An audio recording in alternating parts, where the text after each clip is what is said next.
I always thought I was doing everything right. After all, I was the health nut of the family. If there was a new superfood trend, I was on it.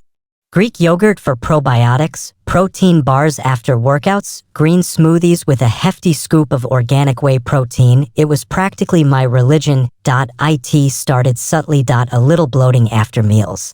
A few extra bathroom trips here and there. I brushed it off, maybe stress from work, maybe just getting older, but within months, things escalated. I would wake up feeling sick, like I had a knot twisting deep in my stomach. By lunchtime, I'd be running to the bathroom in a panic. Some days I was so gassy and bloated I couldn't button my jeans by the end of the day. I stopped accepting dinner invitations. I skipped family cookouts. Even going to the grocery store became a nightmare. What if I needed a bathroom and there wasn't one nearby? I went to doctors. Lots of them. Most shrugged and said it was just IBS. Some prescribed antispasmodics. Others told me to try yoga or meditation. I followed every suggestion religiously. Nothing helped. The worst part, I was still eating the same healthy foods, Greek yogurt every morning, granola bars packed with natural ingredients like agave nectar, smoothies full of superfood powders. It wasn't until one miserable afternoon that everything changed. I was sitting on the cold tile floor of my bathroom, clutching my stomach, sobbing. I felt betrayed by my body, by the doctors, by everything I thought I knew about health. That's when my sister, Julia, called. Julia, who had battled her own mysterious health problems years earlier, listened patiently as I poured my heart out. You know, she said carefully, it might be the foods you think are helping you. I laughed bitterly. Julia, I'm not eating junk. I'm eating healthy. Exactly, she said. That's what I thought too. Until I learned the hard way. She told me about a nutritionist she had seen, one who specialized in gut health. Julia offered to set up an appointment. At that point, I had nothing left to lose. The first thing the nutritionist, Dr. Green, said to me during our session was, just because something is marketed as healthy doesn't mean it's healthy for you. I blinked at her, confused. She handed me a long, intimidating list. Foods to eliminate immediately. Dairy, yes, even Greek yogurt, protein bars, even the clean ones. Certain protein powders, high-fiber cereals, and granolas, sugar-free sweeteners like erythritol and agave. It was like she had taken my daily diet and put it on a hit list. But these are healthy. I protested weakly. For some people, Dr. Green said, they can be a gut nightmare. My mind raced. Was it possible that my quest for health had actually been wrecking my body from the inside out? I agreed to try a full elimination diet under her supervision. 2 weeks.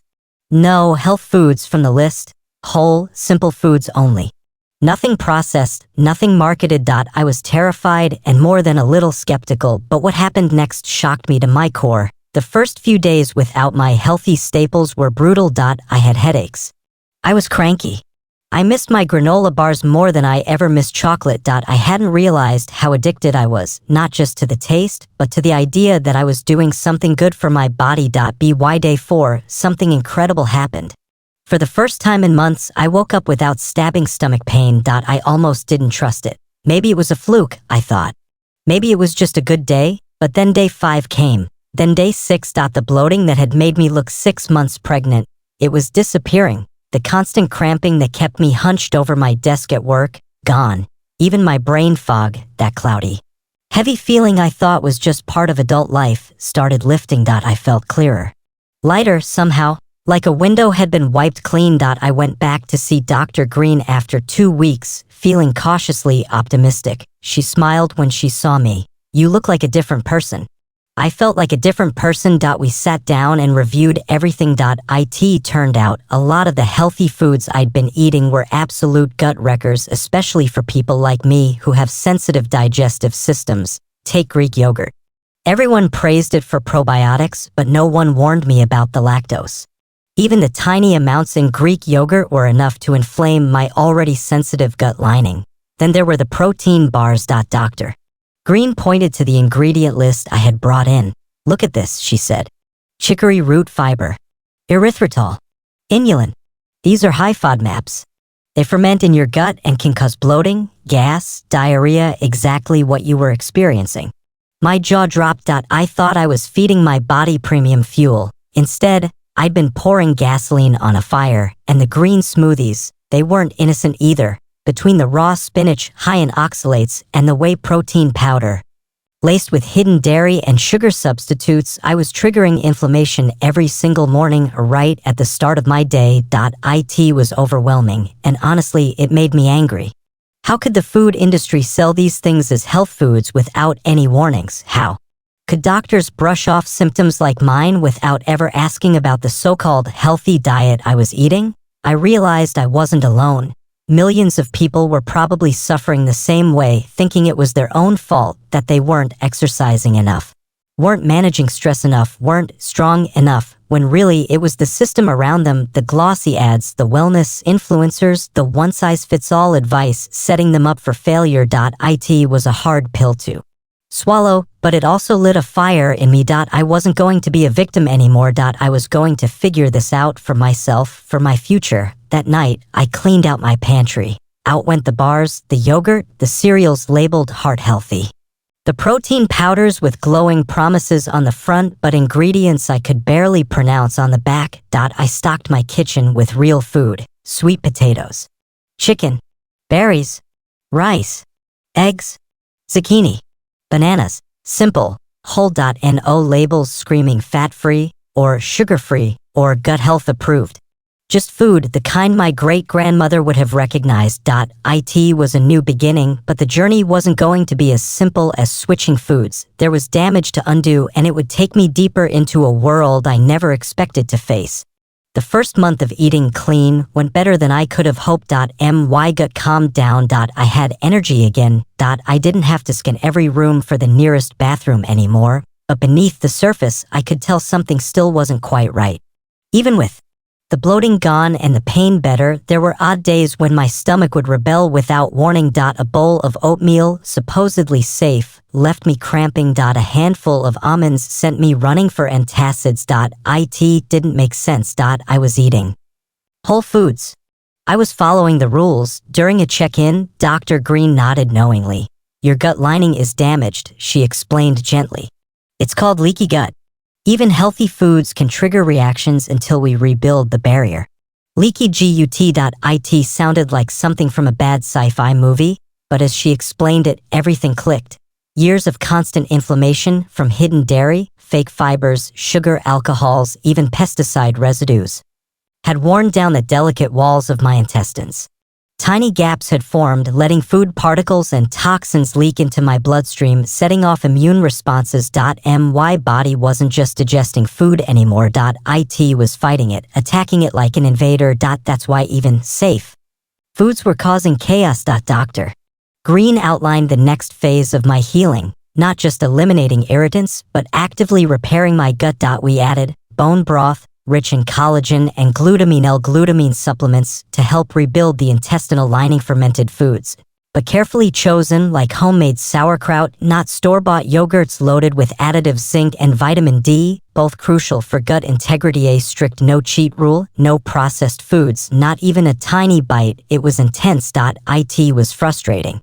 There were days I cried, sitting at my kitchen table, eating yet another bland meal of chicken and squash while my friends posted photos of pizza nights and ice cream dates. Social gatherings became awkward. I'd bring my own food or eat beforehand. I learned to laugh off the weird looks. "Oh, it's a gut thing," I'd say breezily, even though inside it still stung. I lost friends who didn't understand why I couldn't just have a bite. I gained a new appreciation for the people who stayed, who saw me not as the difficult one, but as someone fighting for her health. I also started journaling my symptoms obsessively. Every meal, every reaction, every small win. It all went into a notebook that became my lifeline. Some weeks, progress felt maddeningly slow. One day of bloating could erase a week's worth of good days emotionally, but slowly, steadily, the good days started outnumbering the bad. My skin cleared up. My seasonal allergies, something I'd suffered from for years, almost vanished. Even my joints, which used to ache after workouts, felt looser, more fluid. Gut health, I realized, wasn't just about the gut. It was about everything, and somewhere along the way, my relationship with food changed too. I stopped seeing it as entertainment or comfort. I started seeing it as medicine. As a partner in healing, not a source of guilt or temptation. Still, there was one last hurdle I wasn't expecting. Because as my body healed, my mind started remembering things I'd buried for years. Would you like me to continue with part 4? We're at about 1,970 words now, getting very close to 3,000 books. Let's keep going if you're ready. As my physical symptoms improved, I expected to feel nothing but relief, freedom, even, but instead, something unexpected surfaced. Emotions I hadn't felt in years. That IT hit me late one night. I was sitting at the kitchen table, sipping on homemade bone broth, when a wave of sadness washed over me so heavy it felt like a physical blow at IT first. I couldn't figure it out. Was it loneliness? Frustration? But as I sat with the feeling, it grew clearer. For years, food had been more than just fuel. That IT had been comfort, distraction, numbing. When my parents fought downstairs when I was a kid, I snuck spoonfuls of peanut butter and chocolate chips upstairs to drown out the noise. When I had my first terrible breakup in college, it wasn't friends I turned to. It was midnight cereal binges and healthy, frozen yogurt. Every stressor, every wound, every disappointment, I buried them under food, labeled as guilt-free or good for you. No wonder my gut had rebelled. That I hadn't just been feeding my body, I had been feeding my trauma. Healing my gut meant I couldn't use those crutches anymore.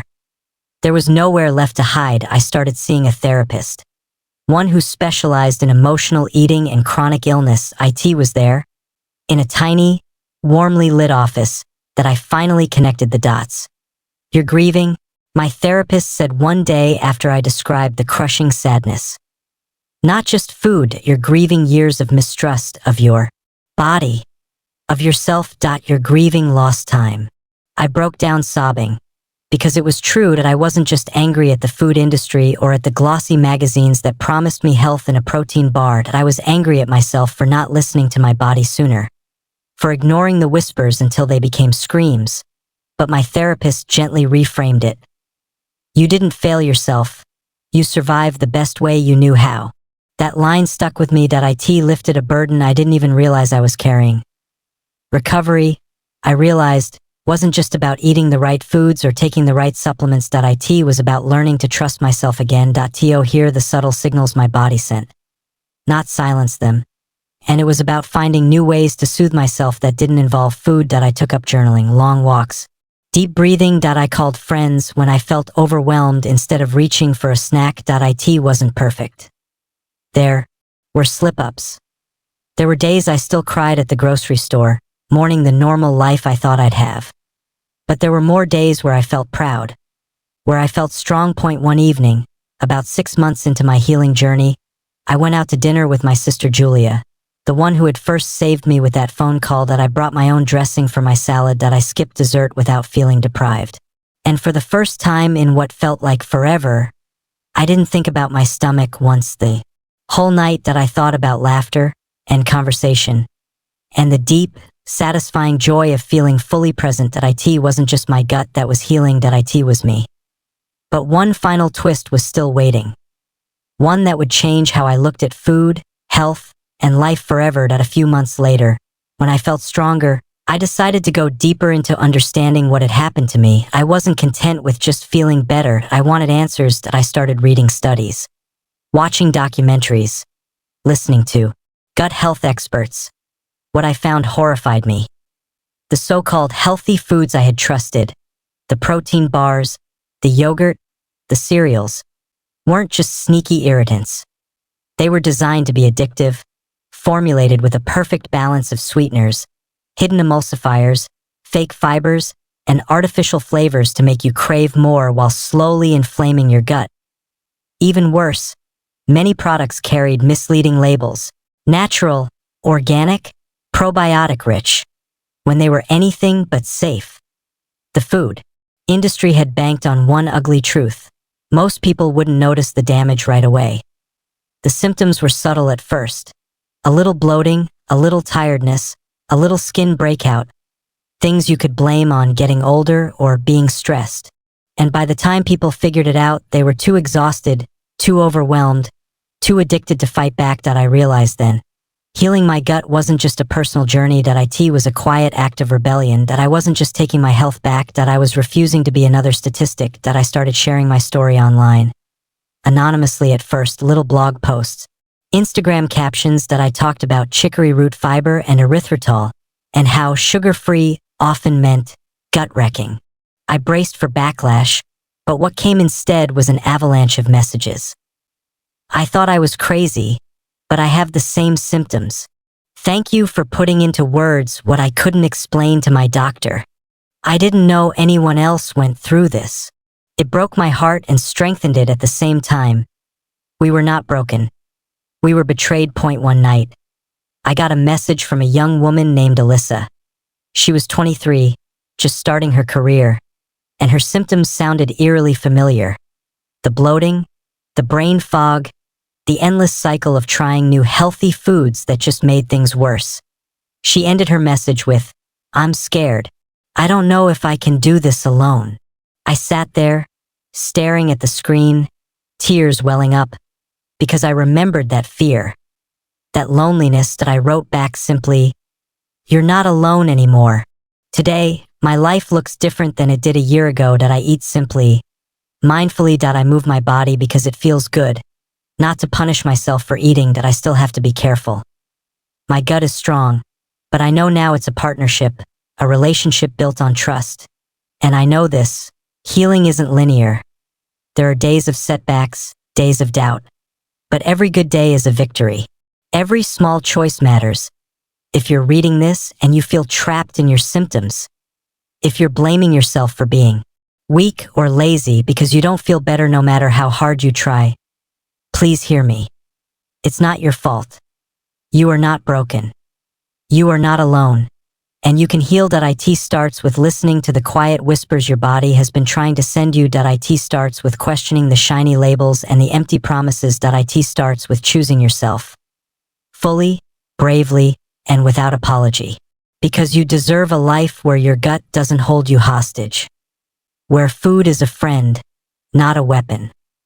You deserve to feel good in your body. To feel home again. And trust me, no granola bar or gut health smoothie from a glossy ad will ever give you that. But you can. It's not easy. It's not fast.